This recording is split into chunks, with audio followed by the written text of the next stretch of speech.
Sa usaping boxing mga idol, ang Pilipinas po ngayon ay masasabi po natin na hindi na ganoon kasikatan nung sila Pacquiao, Donaire at Nietes pa ang lumalaban para sa karangalan ng ating bansa. Ito po'y dahil sa talagang napag-iwanan na ang ating bansa sa palakasang ito at hindi na umuubra ang diskarte ng mga boksingero para sa gayon ay mapagtagumpayan ang kanilang mga malalaking laban.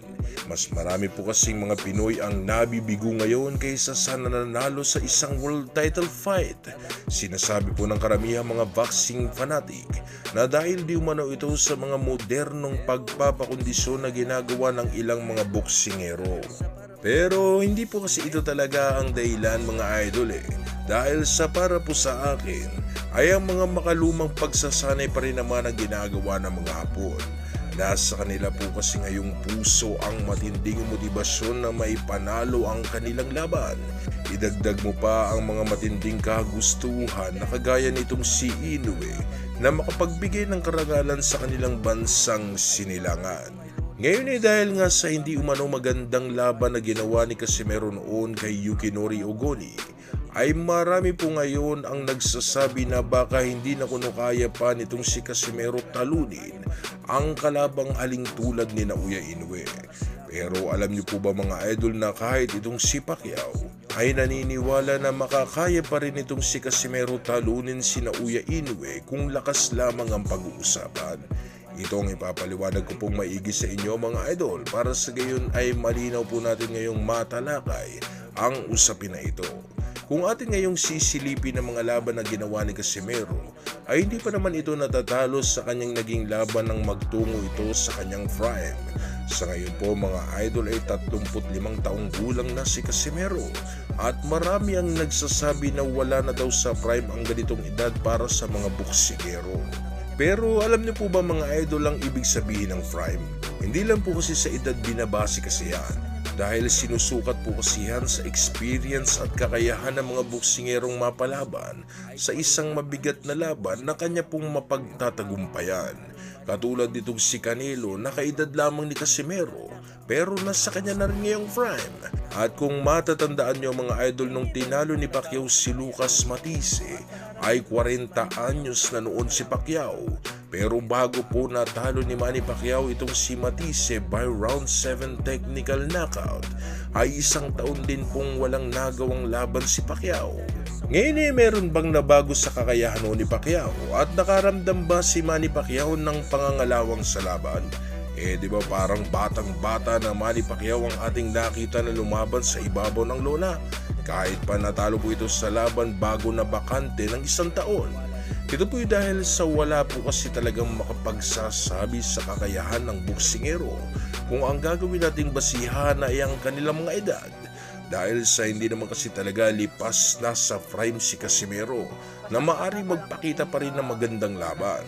Kaya naman po katulad ni Pacquiao ay naniniwala din po itong si former IBF and IBO Light Flyweight World Champion na si Milan El Metodico Melindo na magagawa ko noon ni Casimero tibagin si Naoya Inoue sa oras na kumasa na sa kanya ang hapon na ito.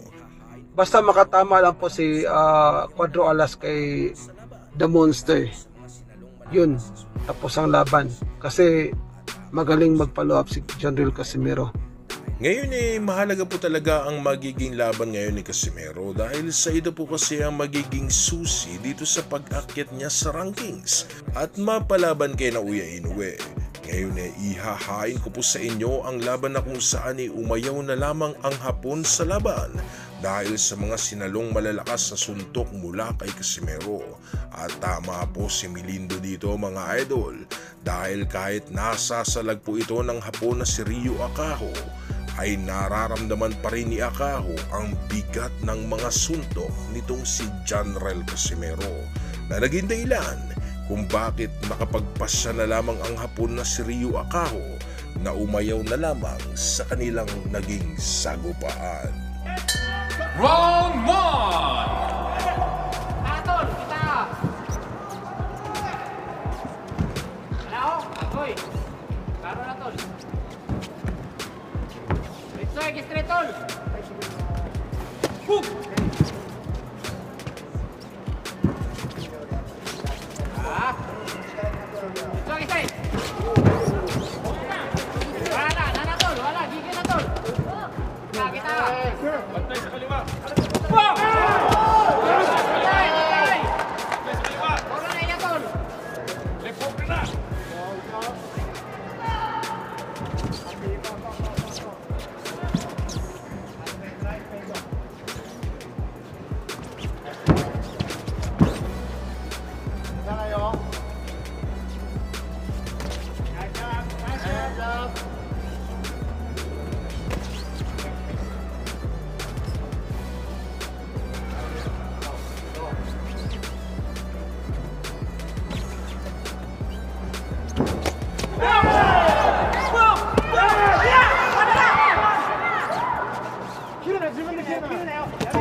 Kita tol, anak na ya tol.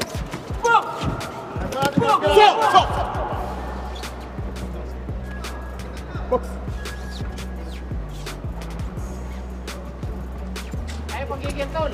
Ayo panggigil tol. Nah, kita tol, anak na ya, bantay. Nah, bantay, bantay.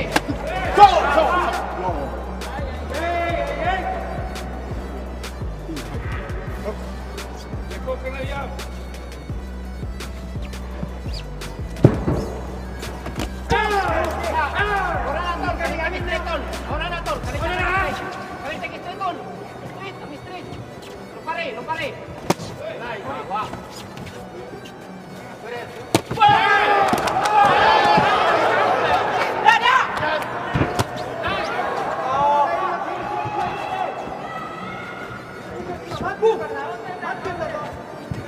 Luang lang. Stop! Wait, wait. Box! Kita tol, kita.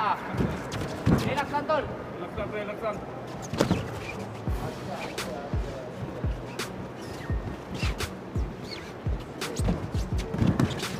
Nah, kita ingat na, ingat na. Kita.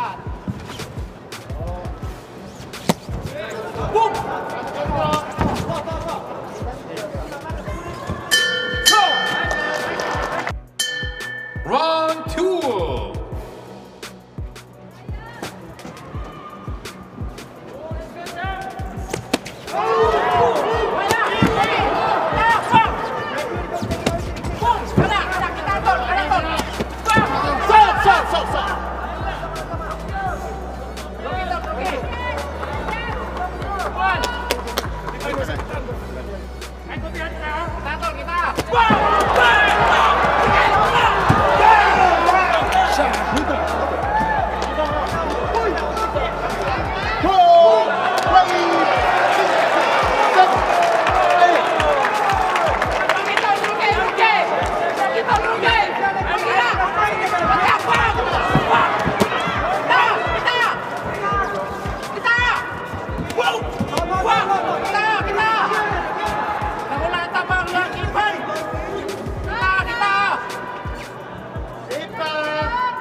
Relax lang, champ!